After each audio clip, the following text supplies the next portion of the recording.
Let's Mike Nari News.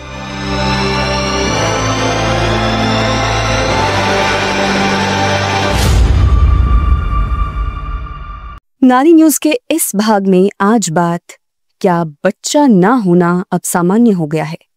जनसंख्या गिरावट का मनोवैज्ञानिक पहलू। दुनिया एक बड़े जनसांख्यिकी परिवर्तन के दौर से गुजर रही है। कभी जहां परिवार में 4-5 बच्चों को सामान्य माना जाता था, वहीं आज दुनिया के कई विकसित और विकासशील देशों में महिलाएं बच्चों के बिना जीवन चुन रही हैं।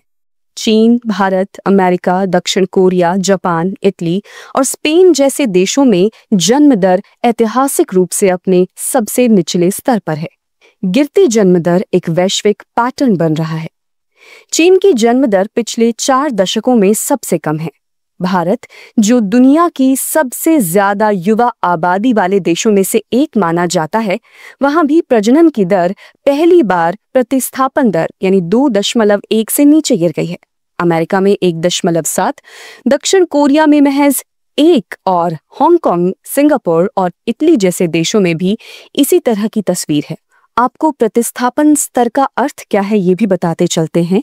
इस औसत के अनुसार हर महिला को 2.1 बच्चों को जन्म देना चाहिए ताकि मरने वाले इंसानों की भरपाई हो सके। लेकिन जब यह आंकड़ा लगभग हर प्रमुख देश में नीचे जा रहा है, तो ये एक शोचनीय विषय है। ऐसा क्यों हो रहा है? इस बदलाव के पीछे सामाजिक, आर्थिक और मनोवैज्ञानिक कारण है। पहले के दौर में एक महिला का जीवन लगभग पूरी तरह से मां बनने तक ही सीमित था।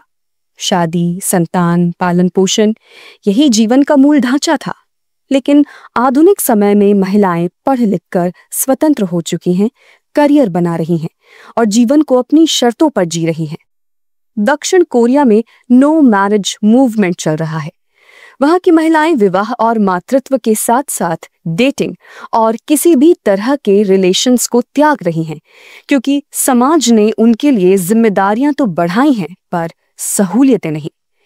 वे ऑफिस में भी काम करती हैं और घर का भार भी उठाती हैं। हांगकांग में एक बच्चे को पालना इतना महंगा है कि लोग सोचते भी नहीं हैं। शिक्षा, स्वास्थ्य, रहन सहन की महंगाई ने एक नए वर्ग को जन्म दिया है, जो है चाइल्ड फ्री कपल्स। भारत की कहानी भी इसी परिवर्तन की राह पर है। भारत में भी ये ट्रेंड तेजी से उभर रहा है। महिलाएं अब शादी देर से कर रही हैं, पहले पढ़ाई और करियर पर ज्यादा ध्यान देती हैं। 2011 की जनगणना के अनुसार अकेली महिलाओं की संख्या में लगभग 40% की बढ़ोतरी हुई थी। 2019 तक केवल 44% मिलेनियल्स ने शादी की थी, जबकि पिछली पीढ़ियों में ये आंकड़ा 60 से 80% के बीच था।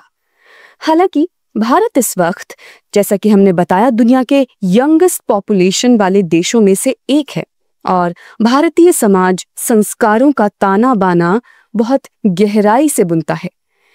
भारत में अब भी मां बनना एक महिला के लिए एक बहुत आवश्यक प्रक्रिया, एक बहुत आवश्यक विषय माना जाता है। पर अब ये धारणा भी बदल रही है और धारणा चाहे ना बदले, महिलाएं इससे बेपरवाह होकर अपनी इच्छा से फैसले ले रही हैं।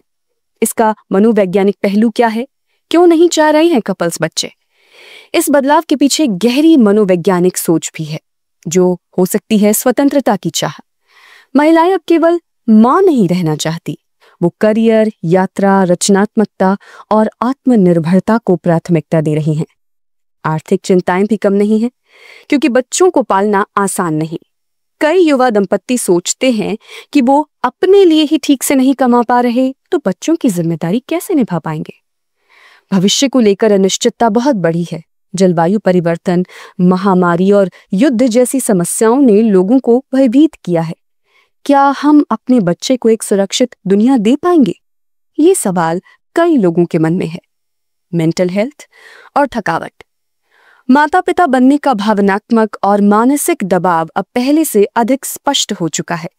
महामारी के दौरान जब स्कूल बंद थे और केयर गिवर उपलब्ध नहीं थे, तब माता पिता ने जो संघर्ष किया, उसे देख कई लोगों ने तय कर लिया कि वो ऐसा जीवन फिर कभी नहीं चाहते।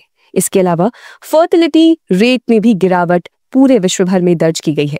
लाइफस्टाइल में होने वाले बदलाव और बायोलॉजिकल क्लॉक के चलते इनफर्टिलिटी भी बढ़ रही है। अब जानते हैं कि समाज की इस पर क्या प्रतिक्रिया है। अब भी समाज का एक बड़ा वर्ग इस सोच को स्वीकार नहीं कर पा रहा है।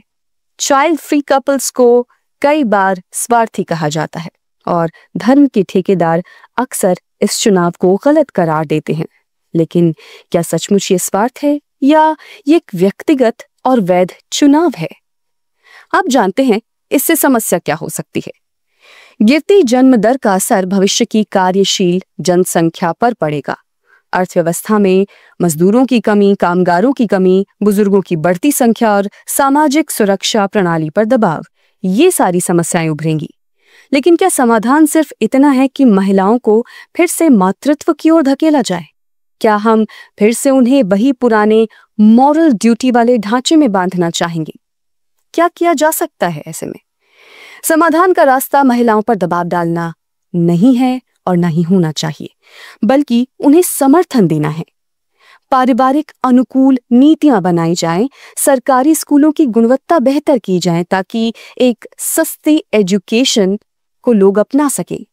लचीला काम का वातावरण हो, जो माताएं हैं, जो मदर्स हैं, वो कार्यस्थल को अपने अनुकूल इस्तेमाल कर सकें। चाइल्ड केयर थोड़ा सस्ता हो, बच्चा पालना आर्थिक रूप से आसान बनाया जाए और सिर्फ माओं को नहीं, पिताओं को भी जिम्मेदारी साझा करनी पड़ेगी। इसके साथ ही चॉइस को मान्यता दे। बच्चा होना या ना होना ये एक व्यक्तिगत निर्णय है, ना कि सामाजिक आदेश। भविष्य की तस्वीर क्या है ये भी देखते चलते हैं। 1950 में एक महिला औसतन 4.7 बच्चों को जन्म देती थी। आज ये संख्या 2.6 के करीब है और वर्ष 2100 तक ये 1.7 से भी कम हो जाएगी। चीन, इटली, जापान, दक्षिण कोरिया जैसे देशों की जनसंख्या आधी रह जाएगी। ये बदलाव डरावना भी है और एक बदलाव की दस्तक भी। जो समाज इस बदलाव को समझकर आगे बढ़ेगा वही भविष्य में स्थिर और संतुलित रहेगा। अगर आपको ये कंटेंट अच्छा लगा हो तो इसे बाकी लोगों के साथ भी। नमस्कार। आप सुन रहे थे let's mic more than radio. Follow कीजिए हमें हमारे सोशल मीडिया प्लेटफॉर्म्स पर। It's time for news. It's time for more than radio. Presenting the first radio news app, Let's Mic. Let's Mic, a news-based app on your phone where you get to watch and listen news, talk shows, interviews, radio show podcasts.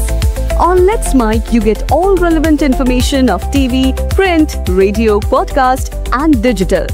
Let's Mic talks about every segment of life.